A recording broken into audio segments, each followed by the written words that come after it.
अस्सलामु अलैकुम वरहमतुल्लाहि वबरकातुहू। प्यारे नाज़रीन, प्यारे बच्चों, आप सभी का इस्तकबाल है, आप सभी का खैर मकदम है इस यूट्यूब चैनल पे। प्यारे बच्चों, आज हम आपके दरमियान लेकर हाजिर हुए हैं क्लास 10 का चैप्टर नंबर 9 का सवाल और जवाब। माक़बल वाले सबक के अंदर हमने पढ़ा था हिंदुस्तान के आइन के मेमार डॉक्टर भीमराव अम्बेडकर साहब के ज़िंदगी के हवाले से हमने पढ़ा था। आज हम उसी चैप्टर का सवाल और जवाब आपके दरमियान लेकर हाजिर हुए हैं। तो चलिए देखते हैं। आप अपनी किताब के अंदर देखेंगे मुख्तसर तरीन सवालात में 6 सवालात दिए गए हैं। तो सवाल और जवाब के साथ हम यहाँ पे हाजिर हुए हैं। और मैं आपको बता देना चाहता हूँ, जैसा कि आप जान भी रहे हैं कि लगातार ये क्लासें आपको दी जा रही है और इस चैनल के माध्यम से 9 से लेकर यानी 9th क्लास से लेकर 12th क्लास तक की उर्दू की तैयारी कराई जा रही है। समझ रहे ना। जैसा कि हमने माक़बल में इस बात का भी जिक्र कर दिया कि 9 से लेकर 12th क्लास तक की उर्दू की तैयारी कराई जा रही है 2026 में होने वाले एग्ज़ाम की। रफ्ता रफ्ता बहुत सारे बच्चे जुड़ रहे हैं, काफ़ी ज़्यादा खुशी हो रही है। लेकिन हमने शुरू ही में आपको ये चीज़ें बता दी थी कि जब कभी कभी आपका क्लास जो अब्सेंट होगा, आपका क्लास से जो बंद रहेंगे, तो वो उज़्र शदीद की बिना पर यानी किसी मजबूरी के तहत जब कोई काम पड़ जाए, जिसकी वजह से फिर क्या होता है आपकी क्लासें रुक जाती है। नहीं तो गाहे बगाहे रोज़मर्रा आपकी क्लासें तो दी जा रही है। और ये जो भी पढ़ाया जा रहा है, मैं पहले भी बता चुका हूँ कि अगस्त के आखिर सप्ताह तक यानी अगस्त के महीना जिससे ख़त्म होगा उस वक्त तक आपके सारे ये निसाब यानी कि 9th क्लास से लेकर 12th क्लास तक की उर्दू की जितनी भी किताबें हैं, ये सारी की सारी किताबें मुकम्मल हो जाएंगे।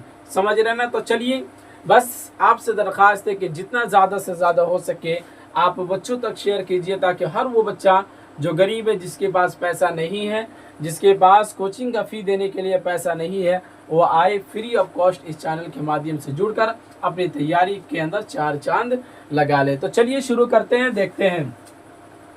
सबसे पहले नंबर में जिक्र किया भीमराव अंबेडकर की पैदाइश कब और कहाँ हुई। तो उसके जवाब में जिक्र किया भीमराव अम्बेडकर की पैदाइश 1891 ईस्वी को महू सेंट्रल इंडिया में हुई थी। ये जगह का नाम है, समझ लेना। कब में तो ये हो गया, और कहाँ, ये महू सेंट्रल इंडिया के अंदर इनकी पैदाइश हुई थी, डॉक्टर भीमराव अम्बेडकर की। सवाल नंबर 2 कहता है भीमराव अम्बेडकर के वालिदैन का नाम लिखिए। वालिदैन माता पिता को कहा जाता है, जैसा कि आप जान भी रहे हैं। तो उसके जवाब में जिक्र किया भीमराव अम्बेडकर के वालिद का नाम राम जी मालोजी सकपाल और वालिदा भीम बाई थी। यानी कि इनकी वालिदा का नाम जो था वो क्या था, भीम बाई था। समझ रहे हैं। सवाल नंबर 3 कहता है कि भीमराव के वालिद फौज में किस ओहदे से सुबुकदोश हुए। तो उसके जवाब में जिक्र किया भीमराव के वालिद जब वो रिटायर हुए थे तब वो दूसरे ग्रेड सूबेदार मेजर के ओहदे पर फायज थे। गोया के जब ये क्या कहते हैं सूबेदार, ये मेजर के ओहदे से ये क्या थे उस वक्त, ये उसी ओहदे पे यानी कि सूबेदार मेजर के ओहदे पर ये फायज थे जब ये रिटायर हुए थे। किससे, फौज की मुलाजमत से जब ये सुबुकदोश हुए थे, रिटायर हुए थे। तो उसके बाद सवाल नंबर 4 में कहा है कि भीमराव की शादी किस उम्र में और किससे हुई। तो उसके जवाब में जिक्र किया भीमराव की शादी 14 बरस की उम्र में 9 साल की लड़की रामाबाई से हुई थी। जैसा कि आप चैप्टर के अंदर भी पढ़े हैं, 14 बरस की जब इनकी उम्र थी तो 9 साल की लड़की रामाबाई से इनकी शादी होगी। बाद में चलकर जब ये बहुत बड़े बन गए तो फिर क्या हुआ कि एक ऊंचे घराने में इनकी शादी हुई और फिर उसी के साथ ये अपनी ज़िंदगी बसर किए। रामाबाई जो थी बाद में चलकर ये इंतकाल कर गई, दुनिया से चल बसी। समझ रहे हैं। चलिए अब अगला सवाल देखते हैं। सवाल नंबर 5 कहता है बीए करने के लिए भीमराव ने किस कॉलेज में दाखिला लिया था। बीए करने के लिए किस कॉलेज के अंदर ये दाखिला लिए थे। तो उसके जवाब में जिक्र किया बीए करने के लिए भीमराव ने एल्फिस्टन कॉलेज में दाखिला लिया था। समझ रहे हैं ना। सवाल नंबर 6 कहता है बुद्ध मजहब में नरवान का क्या तस्वूर है। तो उसके जवाब में जिक्र किया बुद्ध मजहब में नरवान का तस्वूर इरफान हासिल करना है। क्या है, इरफान हासिल करना है। तो आप यूँ समझ लीजिए कि इरफान हासिल करने का मतलब ये होता है कि बुद्ध धर्म के अंदर, बुद्ध मज़हब के अंदर जो लोग अच्छे होते हैं ना, तो जब उनकी वफ़ात होती है तो उनको कहा जाता है कि उनको इरफान हासिल हो गया। मतलब ये कि दुनिया के तमाम तकलीफ़ और तमाम मुसीबतों से छुटकारा पाकर वो सुकून की ज़िंदगी यानी कि वो अब वो राहत व सुकून पा लिए। समझ रहे हैं ना। गोया कि अब इसके बाद ये जो इनकी जो दुनिया के अंदर जो तकलीफ़ें थी, ये सारी तकलीफ़ें ख़त्म हो गई। अब उनको सुकून मिल गया, वो सुकून के साथ रहेंगे। समझ रहे ना। तो बुद्ध धर्म के अंदर नरवान का यही तस्वुर होता है। तो ये रहा आपके दरमियान मुख्तसर तरीन सवालात का 6 सवाल और उसके जवाब। उम्मीद करते हैं कि आपको समझ में आया होगा। चलिए अब इसके आगे मुख्तसर सवालात को देख लेते हैं। चलिए तो प्यारे बच्चों, चलो अब हम देख लेते हैं मुख्तसर सवालात और उसके जवाबात। समझ रहे ना। अभी अभी आपने पढ़ा मुख्तसर तरीन सवालात और उसके जवाबात को आपने देखा। अब उसी के अंदर आप अपनी किताब के अंदर देखेंगे तकरीबन 4 सवालात दिए गए हैं। कितने? 4 सवालात दिए गए हैं। तो उन 4 सवालात को हम यहाँ पर फिर हल कर लेते हैं। तो सबसे पहले नंबर में देखिए, स्कूल में भीमराव के साथ तलबा और असातिज़ा का सलूक कैसा था। ये तो बात बिल्कुल ज़ाहिर है। आपने चैप्टर के अंदर भी इस बात को पढ़ा है कि बम्बई के अंदर जिस एल्फिस्टन हाई स्कूल में भीमराव अम्बेडकर पढ़ते थे, स्कूल का माहौल भीमराव के लिए पुरसुकून न था। यानी कि जो लोग जितने भी लोग थे वो सब के सब इनको हकारत की नज़र से, नीची घटिया नज़र से इन्हें देखा करते थे। और उसके बाद ये सरकारी सरपरस्ती में चलने वाला स्कूल था, गोया का सरकारी स्कूल था। उसके बावजूद यहाँ भी भीमराव के साथ ज़ात पात का भेदभाव किया जाता था। यानी कि सरकारी स्कूल होने के बावजूद भी वहाँ पे, तो सरकारी स्कूल होने के मतलब ये होता है कि किसी के साथ किसी भी तरह का कोई भेदभाव न रखा जाए, सबको एक समान शिक्षा दी जाए। बट इनके साथ में मामला ये था कि इनको बहुत नीची निगाहों से देखा जाता था। कभी कभी इनको क्लास से बाहर भी कर दिया जाता था। सिर्फ स्कूल के तलबा ही उन्हें हकारत और नफ़रत की निगाह से नहीं देखते थे, बल्कि उस स्कूल के असातिज़ा का सलूक भी भीमराव के साथ नफ़रत और हकारत का था। समझ रहे ना। तो ये चैप्टर के अंदर भी आप पढ़ लिए हैं। उसके बाद सवाल नंबर 2 के अंदर कहता है, भीमराव का ख़ानदान बम्बई में जाकर क्यों बस गया। सिंपल सा फार्मूला है।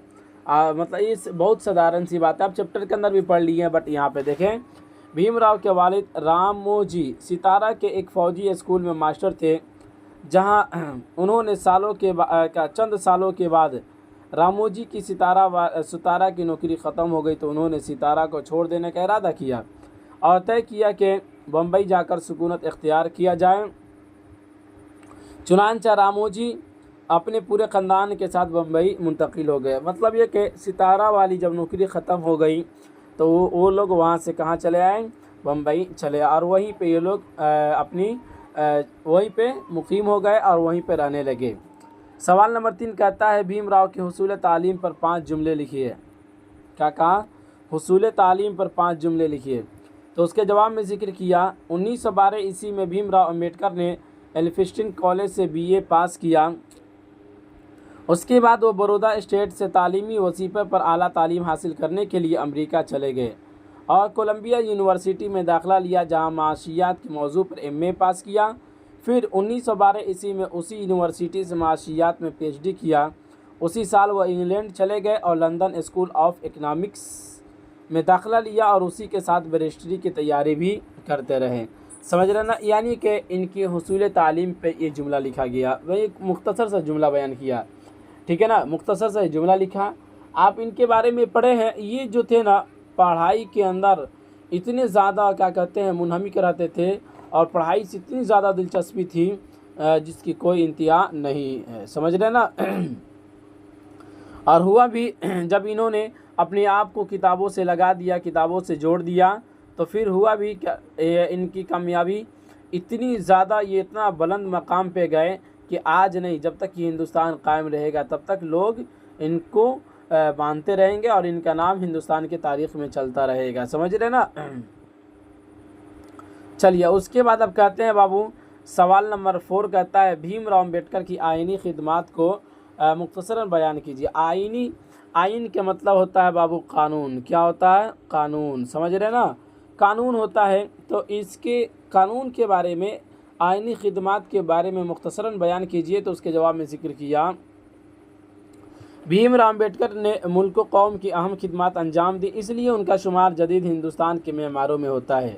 उनके कारनामों की फ़हरिस्त बहुत तवील है। वो अमली सियासत के मैदान में भी कूदे और कामयाब रहे। जब हिंदुस्तान को आज़ादी मिली तो मुल्क के आइन साजी का मरहला दरपेश हुआ, तो आइन साजी के लिए दस्तूर साज कमेटी में भीमराव उस कमेटी के सदर बनाए गए और उन्हीं की सदारत में मौजूदा आइन हिंद की तकमील मुकम्मल हो सकी। जैसा कि आप जान भी रहे हैं कि हिंदुस्तान के अंदर हिंदुस्तान जो है जिस कानून और जिस आइन से चलता है, उसके राइटर और उसके बनाने वाले जो हैं वो कौन हैं? भीमराव अम्बेडकर और उनके फिर और भी क्या कहते हैं, उनके मुआविनो मददगार हैं, समझ रहे ना।